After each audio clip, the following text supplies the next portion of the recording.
नमस्कार, मैं श्वेता आपका सोना न्यूज टीवी में स्वागत करती हूं। तो चलिए रुक करते हैं आज की प्रमुख खबर पर। नेता प्रतिपक्ष अमर कुमार बावरी जमशेदपुर से रांची जाने के क्रम में बुंडू रुके और ली चाय की चुस्की।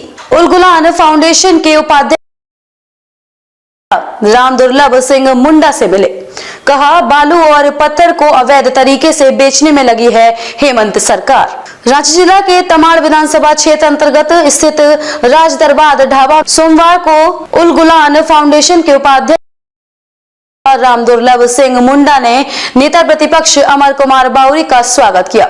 नेता प्रतिपक्ष अमर कुमार बावरी जमशेदपुर से रांची जाने के क्रम में बुंडू के राज दरबार ढाबा में रुके और चाय की चुस्की लेते हुए राज्य के हालात पर लोगों से चर्चा हुई। मौके पर अमर कुमार बावरी ने कहा कि राज्य की हेमंत सरकार सिर्फ झूठ पर टिकी है। उन्होंने कहा कि सरकार बनाने से पहले कई वादे राज्य के लोगों के साथ हेमंत सरकार ने किए, पर कोई भी वादा पूरा नहीं किया, जबकि इस हेमंत सरकार ने अवैध बालू, पत्थर, कोयला का कारोबार चरम पर है। उन्होंने कहा कि स्थानीय लोगों को बालू ऊंचे दामों में खरीदना पड़ रहा है और ये राज्य सरकार बालू, पत्थर और कोयले का अवैध कारोबार कर रही है।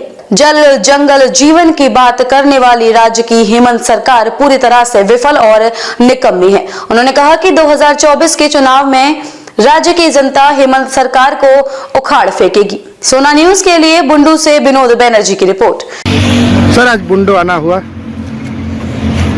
आज जमशेदपुर गए थे, वहाँ से लौटने की तरफ में भाई साहब से मुलाकात हुई, स्थानीय व्यक्ति, और अच्छा लगा कि हमारे झारखंडी लोग भी अच्छा व्यवसाय कर रहे हैं और बहुत अच्छे तरीके से एक बहुत बिजली और बहुत बड़ा राष्ट्रीय राजमार्ग है और इस राजमार्ग के किनारे इस तरह की सुविधाओं से युक्त बहुत कम रेस्टोरेंट या फिर होटलों का यहाँ मिलना होता है।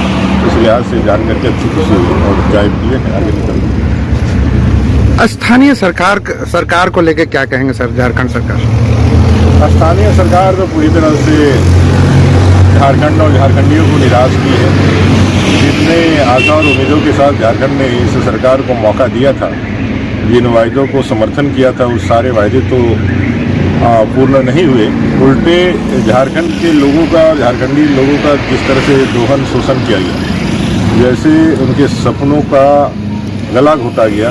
मैं कह सकता हूं कि आज से पहले जितनी भी सरकारें रही है, इस सरकार जैसी भ्रष्ट, इस सरकार जैसी निकम्मी और इस सरकार जैसी असफल सरकार कोई नहीं रही है। सभी सरकारों को इसने भ्रष्टाचार और सफलता में पीछे छोड़ दिया है। अभी झारखंड में सर बालू सोना बन चुका है। बालू एक सुलभ वस्तु थी नागरिकों के लिए और बालू के माध्यम से लोग अपने जनजीवन का दैनिक कार्यों को पूरा करते हैं।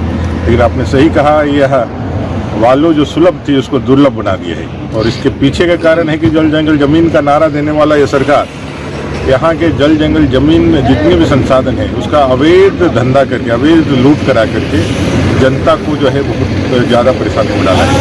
ये बालू की तस्करी हो, पत्थर की तस्करी हो, कोयले की तस्करी हो, इसमें इसने रिकॉर्ड स्थापित किया है। इस पूरे रीजन में बहुत छोटे नदी नाले हैं और बहुत अच्छे क्वालिटी के बालू पाए जाते हैं। लेकिन जैसा सूचना मिलता है, जैसा देखने को मिलता है जाने के बाद, डंपर के डंपर उठा करके बालू जो है तस्करी करके दे दिया जाता है और वहीं आम नागरिक यदि एक वो ट्रैक्टर बालू लेके जाते हैं, उसको पकड़ करके जेल के अंदर डाल करके उसको परेशान करने का काम किया जाता है। तो इस सरकार की नीयत और नीति दोनों झारखंड विरोधी और झारखंडियों के विरोधी।